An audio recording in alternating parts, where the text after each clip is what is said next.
ngiwohi mergo bojone ning omah kaya ngono kuwi, Nduk. Mula kowe kudu dandan sing ayu. Iya, Mak. Nah, terus sak banjure. Nah, sak banjure, Nduk, yen dikanthi karo bojomu ora kena nolah-noleh.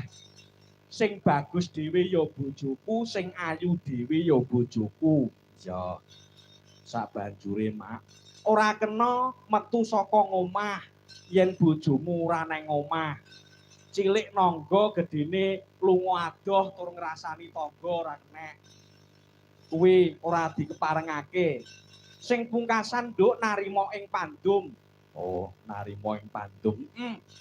Pepenginan ki ya kena, ning nonton pigunane. Kira-kira sing arep dituku ki perlu apa ora?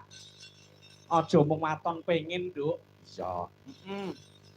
Mulane, Nduk, lakoning panjangka disuwunake berkah pangestu marang para tamu, para tangga teparo, para pamirsa sedaya ingkang mirsani disuwun pangestune. Iya. Muga bebrayane Mas Fatah kelawan Mbak Nusi iki mau tansah pikantuk wahyuning jodoh.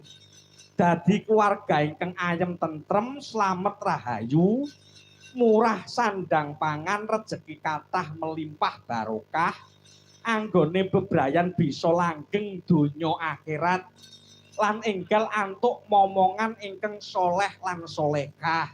Bisa. Ingkang bekti rama ibu mikul dhuwur mendem jero asmane wong tuwa, berguna bagi nusa dan bangsa, Nduk. Iya. Lan muga anggone bapa pariya sekeluarga tasakuran bengi iki pinaringana karahayon katentreman, bagya mulya panjang umur, pinaringana mulya sak turun-turune. Allahumma hasbuna Allah wa ni'mal wakil. Nikmal haula wa nikmal nasir.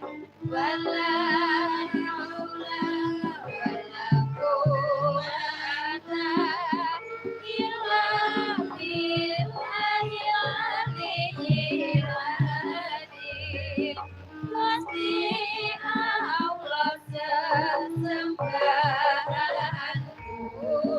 ingkang tetulung marang aku ora ana tinambung kesempatan. Monggo Mbak Tutik.